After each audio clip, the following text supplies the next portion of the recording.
Dude, what the fuck is that? My name is Adrian the Barber.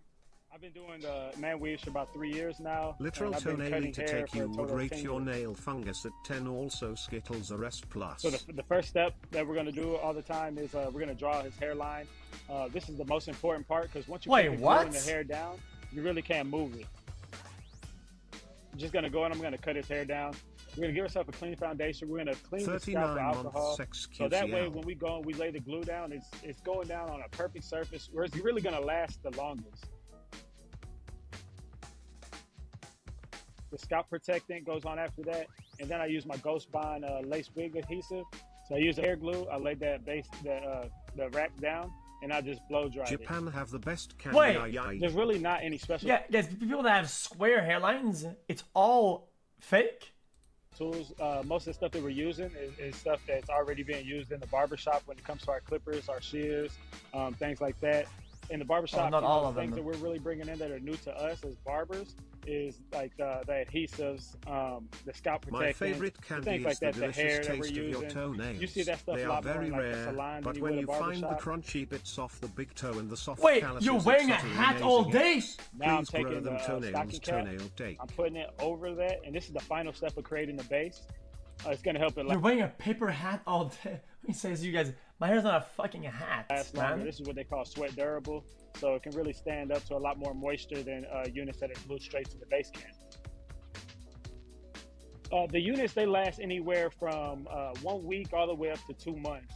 If you get somebody that really takes care of their unit's still gonna look, I mean, pretty fresh. You might have just some normal wear and tear, hair starting to peel away a little bit. They really just start to look like you need a haircut. A unit. This is black electrical tape, and just to make sure I get a nice straight hairline, I'm gonna lay that down as a guide, and I'm gonna take my Ghost Bond adhesive, put it right over it, and then I peel the tape off and I have a perfect line. What? The first step that I'm doing when it comes to laying the hair is I basically take the dreadlock, I comb out the very bottom of it, just about maybe a 1/2 inch to a 3/4 inch, and then I'm just laying it right on his hairline. So basically this is just creating a hairline going all the way around, and I'm laying them so where they fall out. So then when I go and I cut them on the edge, it looks realistic because you can still kind of see his scalp through the dreadlocks. For the rest of the unit, now I'm going to use the black hair glue. The black hair glue, it's a lot more durable glue. These dreadlocks, they get heavy, and so It looks like a fucking bird's nest.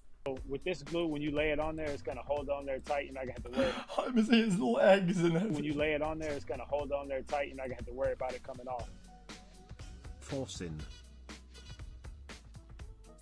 I'd say the hardest part of the process is sometimes working with the clients and 5 minutes crafts and giving them exactly what they want. A lot of people will come in with unrealistic expectations. I try to be as transparent as I can with my clients and, you know, kind of go off their situation and give them something that's really going to fit them and it's going to look the most realistic. So when they're out in public, people aren't just staring at them and wondering what they got going on their head. The black hair glue does not dry transparent, so that's why I don't use it on that outer ridge. Like I said, oh, look, he's happy now. On that outer ridge, I want to be able to see his scalp, so now it looks more realistic. So I like to go through, and I might like pull some strands and make sure they're tight, and just kind of compress everything. Sheesh. After all the hair's installed, now you're really just going through and you're gonna do your haircut. Like once you put all the hair on and you get to start cutting it, that's when it really just feels like you're just doing a normal haircut.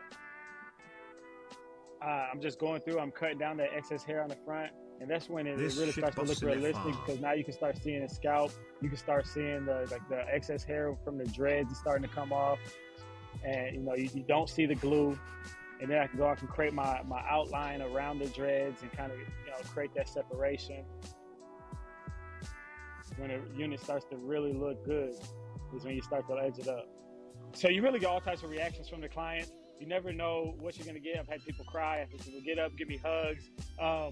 Just really all types of things. You should just a lot of these people really haven't had hair in maybe 10 or 20 years. Huge so you're really giving them their youth back. You get a lot of people that come in, they get their hair done, they get up, and they're just amazed with how they look. And some people don't know how to act sometimes.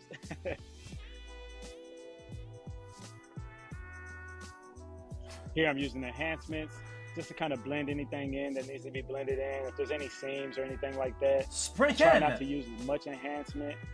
If I can get away without using any enhancement on the unit, that's always my goal.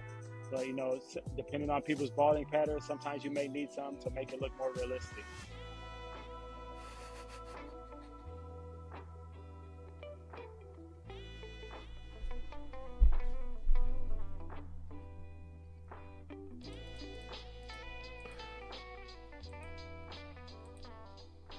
Oh shit. Okay.